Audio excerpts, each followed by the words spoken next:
I want to talk about Max and Lando's battle during the closing stages of the Austrian Grand Prix, and specifically how penalties played a part in the drama.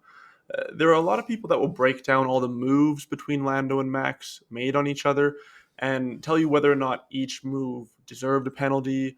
And that's not what I'm interested in. And to be honest, I think most F1 fans are sick of it too.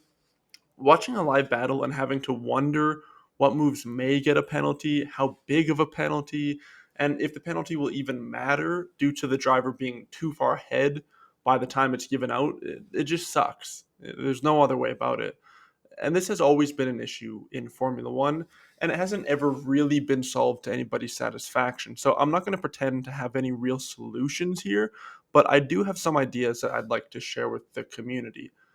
To set the stage for where I'm coming from, I think everyone agrees the root of the issues is incentives. We want the rules to be written such that drivers choose not to risk breaking them. It's not about what an appropriate punishment for bad driving is or giving the penalties out quicker, for example.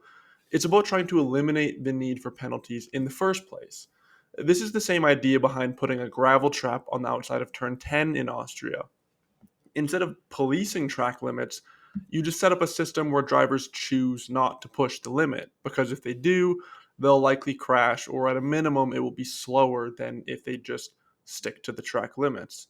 So, on to penalties. Last year, it was widely agreed that the 5 second penalties they were handing out was just too small. Not because it wasn't an appropriate punishment, but because it incentivized cars to make a dirty overtake just to get in front of the car and then try and get a 5 second gap by drowning the car behind in dirty air. Again, it's not about the punishment, it's about the incentive. This year we got 10-second penalties, which is sort of better because there's, less incentive, but the incentive still hasn't changed. It's just more difficult to calculate, right? It's still just a pace difference calculator. If you think you can get 10 seconds on, if you think you can gain 10 seconds on the car ahead of you, if you get by them, then you're incentivized to get by them by any means necessary, risk taking that penalty, right? So, how do we change that incentive? Well, one thing I think the FIA is doing wrong, which is creating broken incentives like this, is they're committed to judging the actions of a move based on the move itself and not the outcome. Why? In what legal system does the outcome not factor into the punishment? If you fall asleep at the wheel of a semi truck and crash into a tree, it's the same action as falling asleep and crashing into an SUV. But the difference is one is reckless driving and one is manslaughter. The outcome matters in situations. So let's apply that logic to Formula One. Here's an idea. If you're judged to be at fault for taking another car out of the race, you don't score any points, no matter where you finish. If you crash into someone and it has no real effect on their race, sure, 10-second penalty. But if that same car crashes and DNFs, you get no points. You might say, well, how is that fair? The same move gets different punishments based on if the other car is okay or not, right? Same move getting different punishments, but that's the same as having different outcomes getting the same punishment, except it flips the incentive upside down, right? All of a sudden, there's no calculation you can do that makes that hazardous move worth it, right? Because you can't race your way out of 0 points. Or if you don't like that, what about this idea? If you're deemed to be at fault for an overtaking maneuver, you get a one position penalty. No matter how far ahead you race after you pass that person, you get docked one position. So if you get a penalty overtaking sixth to fifth, you could race up to first, but you're going to be placed second at the end. Or if you overtake first place and gain the lead and then race 30 seconds out, 30-second gap when you finish, doesn't matter. You get a one position penalty, right?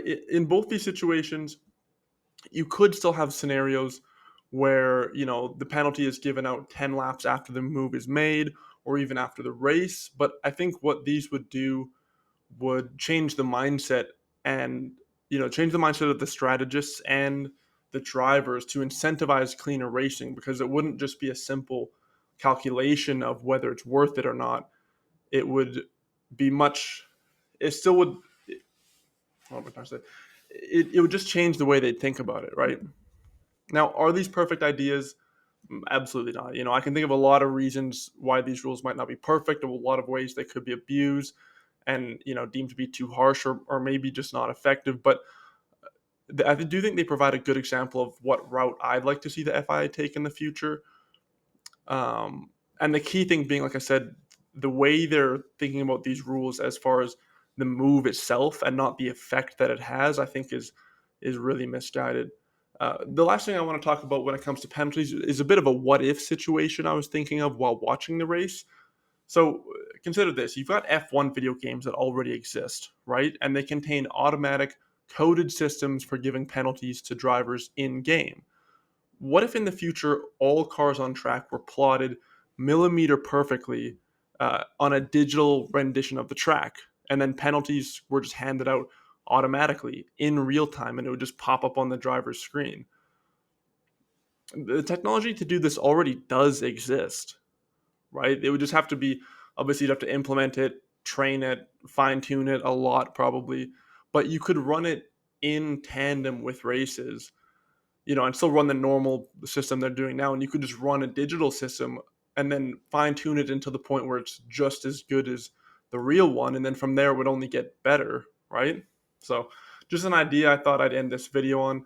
Let me know what you'd like to see from the FIA going forwards. Are you happy with how things are? Do you want it all to be flipped on its head? Let me know, and I'll see you later.